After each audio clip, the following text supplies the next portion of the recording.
Hello and welcome to Sport Cruise on UTV Africa. I am the Sport Bishop, Nonsuarizichi. Today we'll be talking about a lot of events that went down over the week in the world of sport. And of course, looking ahead of the big events that will go down this weekend, football, basketball, tennis, Formula One, golf. If it's sport, definitely we'll be here to give you all the details. Okay, we'll take a short break. And when we come back, we'll go straight into the action and get you all the details. Don't go nowhere. Sport Cruise continues shortly.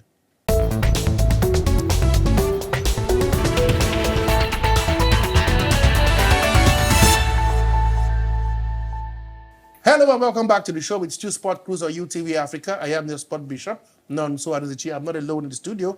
I've got my guest, Timileyin Odunuga. Hello, Timileyin. Welcome to the show. Yes, I'm happy to be back. Thank you for having me. How's it been a while? I hope you've enjoyed the sporting events over the past 1 week. Yeah. I mean, a lot has happened and I can't wait to talk about it. Okay, let's begin the show proper. Let's go straight to football. We start from the camp of the Super Eagles. Coach Eric Sekuchel has come out clear to say that he'll be giving domestic players in the Nigerian Premier Football League and, of course, fringe players in Europe a chance to fight for their place in the national team. That is in the friendly games that will take place at the Unity Cup, of course, in London, where we'll take on Jamaica, India, and Zimbabwe. We also got friendly games against Portugal after that competition. Timileyin, what do you think about the fact that the coach is trying to give new players a chance to get into the team? We know during the AFCON earlier this year, we saw like Akko Adams force himself into the squad. We saw some other players, like, of course, in the midfield, talking about Frank Onyeka, who wasn't a bit more regular, also forced himself in the squad. What do you think about new players being given a chance by the manager? Well, I feel like after our last AFCON showing, it's integral to, do a new type of squad building, get new players in, because it's not like the old players aren't capable, but just to get a better cohesion. Even some of the players are getting into their 30s as well. Yeah, exactly. So many of them may not make it to the next World Cup. Exactly. So we need younger, newer, fresher players that can step up to the game and say, okay, yeah, this is my chance and I have to take it. I think the last time we invited Philip Otele, I think he did so well. Fernandez as well, who scored in our last friendly as well. What do you think about the home-based players in the Nigerian Premier Football? A lot of people have said the players are not good enough. After all, they went to the CHAN competition and they were battered and dumped out of the group stage. What do you think about home-based players playing for the Super Eagles? Like I always say, a good coach can make all the difference to a player. Okay. And we've seen the quality that Eric Chow he instills into the players that work for him. So, and it's not a thing about the players. I feel like maybe it's where they play, also the conditions of the pitches they play on. So you're not saying the pitch in the NPFL is not as good as what we have in Europe? So, no, I feel like they will do good, definitely. Okay, wait and see which of the home-based players will make it to the squad. After all, the last time we won the AFCON far back in 2013 in South Africa, we had Sunday Uba playing here at home. Of course, EJK was winning all part of the team that won our own third African Cup of Nations. Moving forward, still talking about Nigerian football. This time, we'll talk about the Super Falcons. It's barely 1 month to the kickoff of the Women's African Cup of Nations, the WAFCON, in Morocco. It was supposed to be played this month in April, but unfortunately, CAF pushed it back a little bit due to Morocco. But as I speak to you, the Super Falcons haven't gotten to camp. We've seen players like, of course, Rashida Ajibade, the captain of the team, the goalkeeper Chiamaka Nadozie, also speaking about their frustration of the preparation. Friendly game against Cape Verde that was supposed to take place as well has been cancelled. And as I speak to you, the NFF are still struggling to get a friendly game for the Super Falcons. What will you talk about? These are 10-time champions. Do you think the preparation for this competition has been shabby? What can the NFF do in the next 1 month to force these players to get together and prepare for the tournament? I feel like it's more of a disappointment on the side of the NFF, the federation. They're not doing good by our women, to prepare them. These are the best team in Africa. Exactly, like you said. I mean, we all watched the final against Morocco. Absolutely. And we saw how the players fought for that 10-time title. So for the federation to just cast them aside and not really put focus on our women's side of football, it's not like as if they put enough focus on our men's side too. But I think the men get all the advantage. Exactly, they do. Even though it's not sufficient, but to just cast away our women like this is disappointing. I mean, they set up a friendly against Cape Verde and that got cancelled. Rashida Ajibade, our captain, she has already come out to speak She even posted some screenshots alongside to show you how serious it is. So they could just try, investing, putting more infrastructures, trying to get not only friendlies, but also against stronger opponents like South Africa. They can get some against Mali, just to get our players prepared. Do you think we're at disadvantage? Because we've seen blacks of Zimbabwe, Zambia, South Africa. But at some point, some of them are even in Saudi Arabia for a tournament. Do you think we're at disadvantage heading to this tournament? Yeah, we are defending champions. Definitely, we're at a disadvantage because as other teams are using their time to train and get prepared, our players are not even sure about what's going on. There's a lack of communication between the federation and the players, and that definitely will cause a problem for them in the long run. We'll wait and see. The WAFCON is not far away. Like they say, the Nigerian tenacity of the Nigerian ability could help Nigeria go all the way and win the title for the record extended 11th time. But as I speak to you, the girls are frustrated of lack of games or even camping as we speak. But let's move forward and let's go to the big one. The one that happened at midweek, the UEFA Champions League. They say the boys are being separated from the men. I wonder who the boys are, but we now know that we now know the semi-finalists. Of course, it is, Paris Saint-Germain, true. Of course, we have Arsenal, true. Atletico Madrid, true. And of course, not forgetting Bayern Munich in that classic against, wow, what a big victory against Real Madrid. Yeah, what a game. It talks it over, in game. But let's start off from the Champions League, the quarterfinal. We'll start off from, of course, Arsenal. Big boys, they say in quote, but failed to score at home, but escaped by a 1-0 victory they got from the first leg in Sporting Lisbon. I mean, they controlled the game, even though they failed to score. I feel like Arteta's main focus would be on the weekend because, they are facing Man City on Sunday. So you could put that on the fact that maybe he's trying to rest the players, just trying to get them across the line so they can put their main focus. But to me, that even their past 5 performances haven't been anything to write home about. So what is the problem with us? Because let's be sincere, the last 6 games, 1 win, 1 draw against Sporting, and 4 losses in the domestic scene. Arsenal has also got an issue with the April period. And this is also the worst month in Arteta's reign this season. But unfortunately for them, let's move to Man City. It's the best time. But what is going on with Arsenal? Is it that the players are not motivated? Is it a fear factor? Is it the pressure?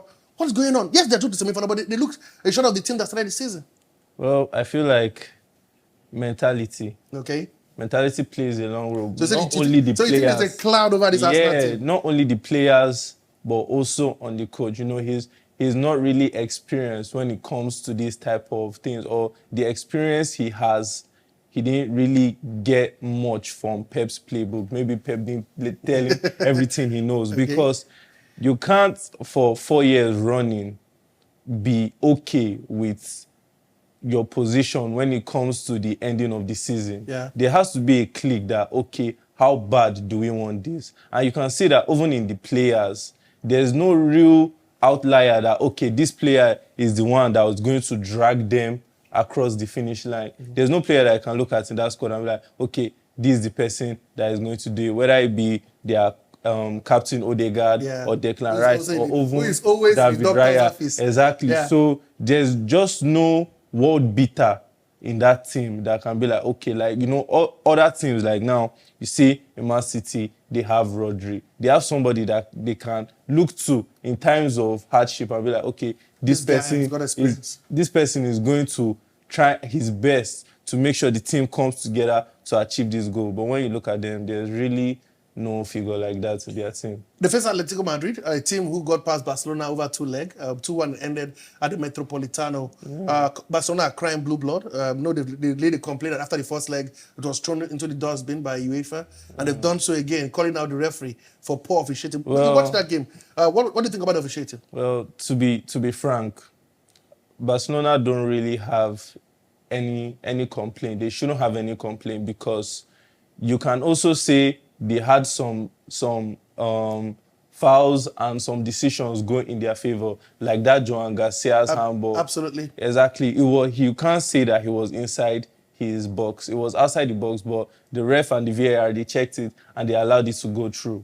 And so, but they said the kick on the face of Fermin Lopez by the goalkeeper. But I mean, there was nothing he could do. He tried to make his body Big as big, and it's a diving header. Yeah. When you go for a diving header, you know that it could even be the post. It could be someone's body in your way. But you know the risk that comes with having a diving header. Not to say that they shouldn't feel slighted in some decisions, but even the goal that they were scored, I mean, it was clear as easy that it was sure that it was a defensive error. Same as in the first leg, the Kubasi red was a definite red. I mean, you can't make that kind of tackle. Yeah, not at this level. Exactly. And even the Eric Garcia's on in the second leg, well, you can say Kunde might have gotten back, but you can't be too sure because someone, I think it was the Argentinian striker, Julian Alvarez? Yeah, Alvarez was opposite Kunde also running, so you can't be sure that he would have made that decision to cover Sorlot. So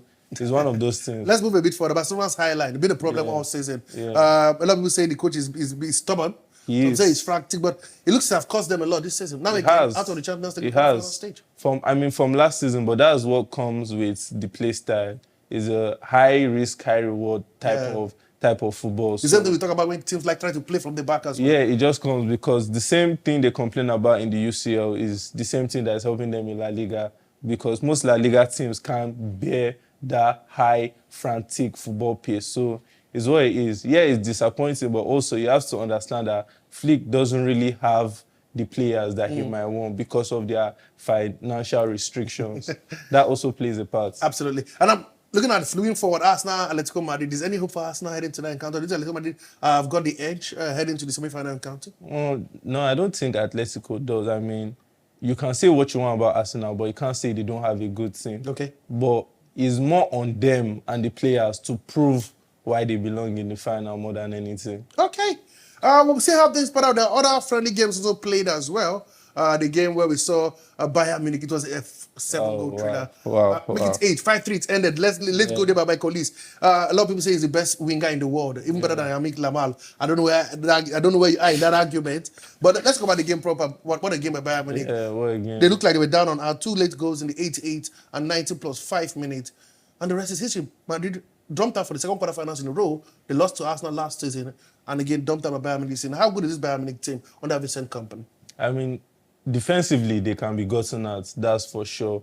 Their defense really isn't that airtight, but also, like Barca, they play a brilliant type of football, always trying to keep the ball moving.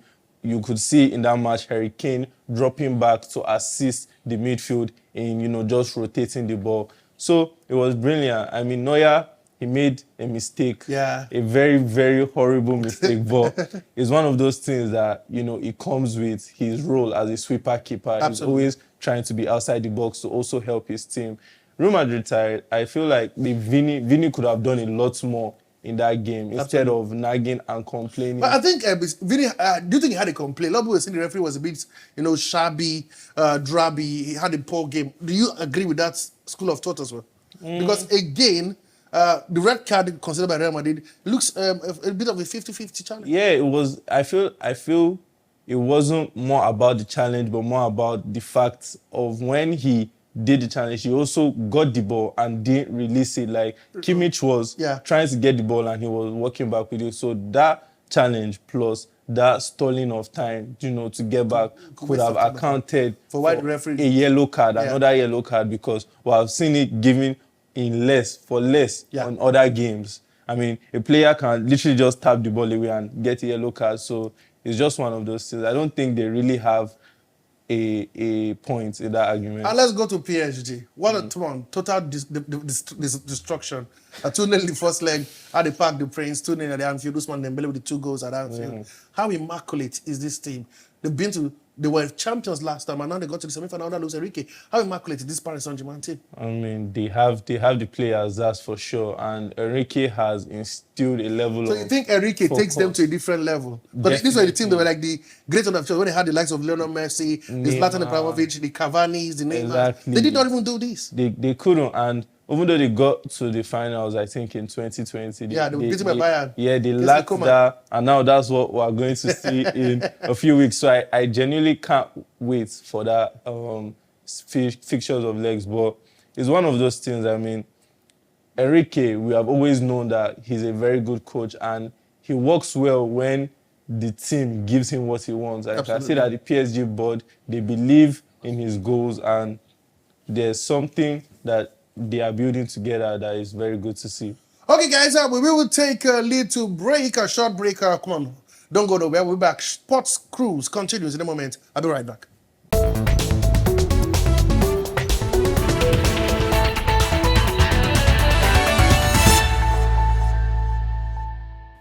Welcome back to Sports Cruise on UTV Africa. Of course, we just went for a little short break. We're back right now for the second half of the show. Still the Sport Bishop, known so what is it? I'm still here with Timileyin Odunuga, probably know him as Timmy, of course, here on the show. Before we left, we're talking about the champions. Let's really conclude on that and then move into the Premier League.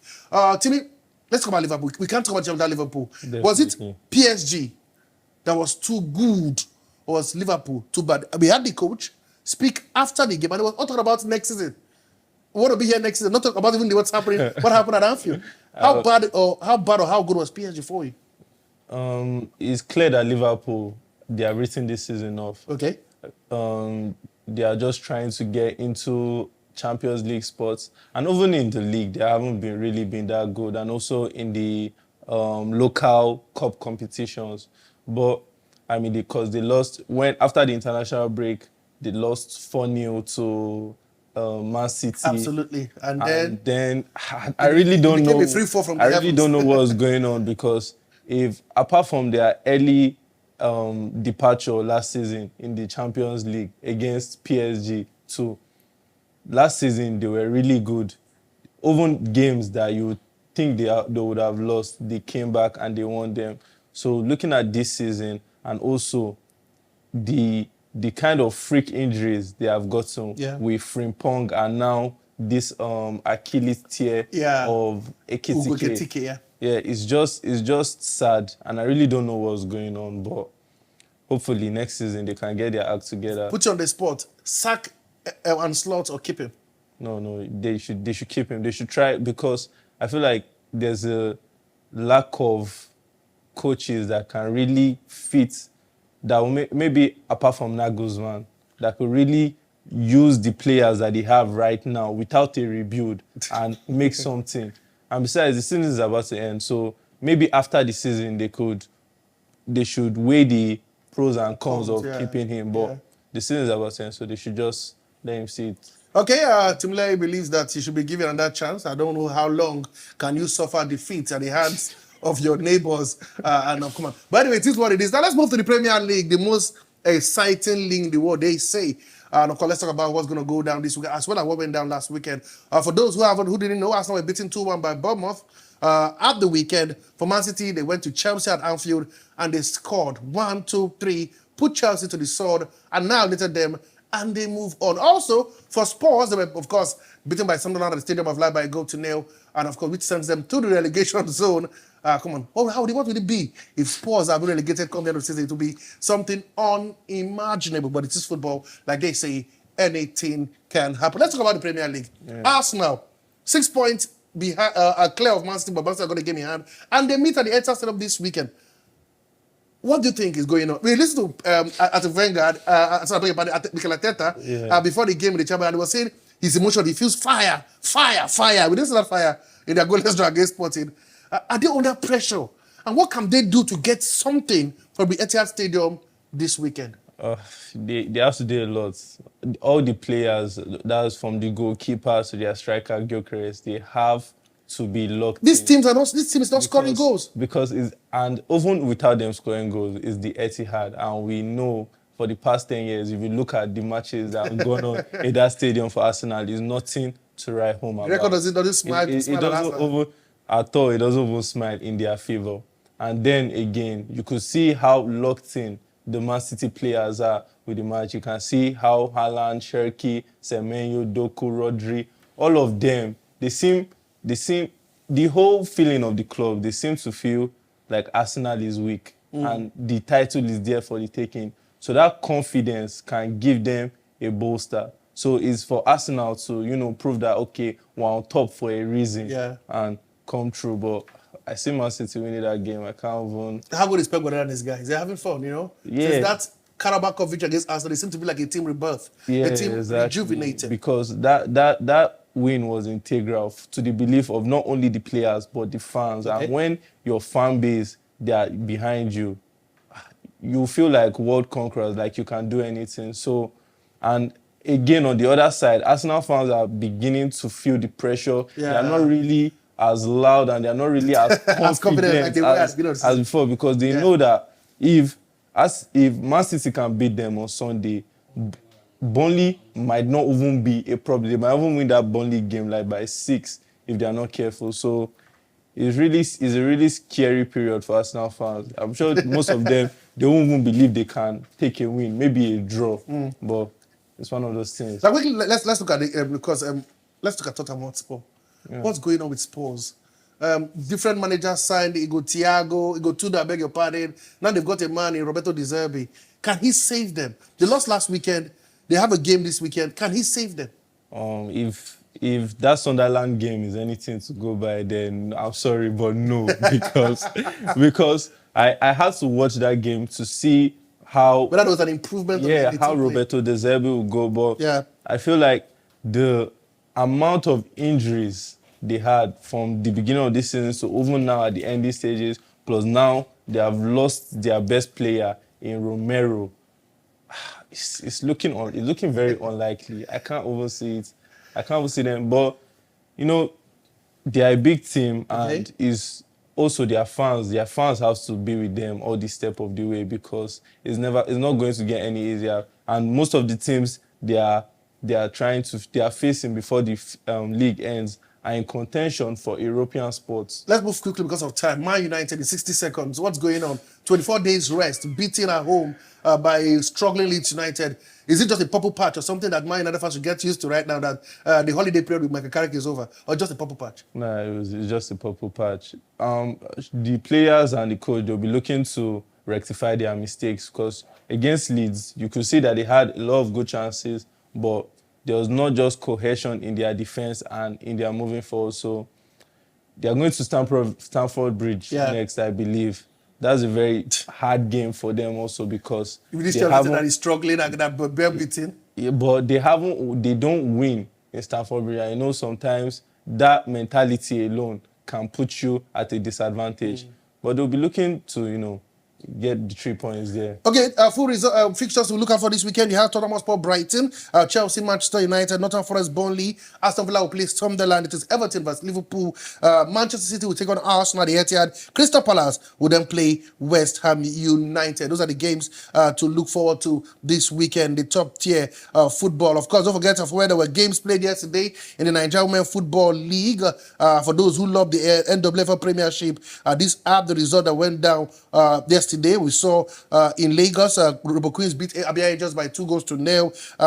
Ekiti 2, Pacesetters 0. Remo Stars Ladies 1, Sunshine Queens 1.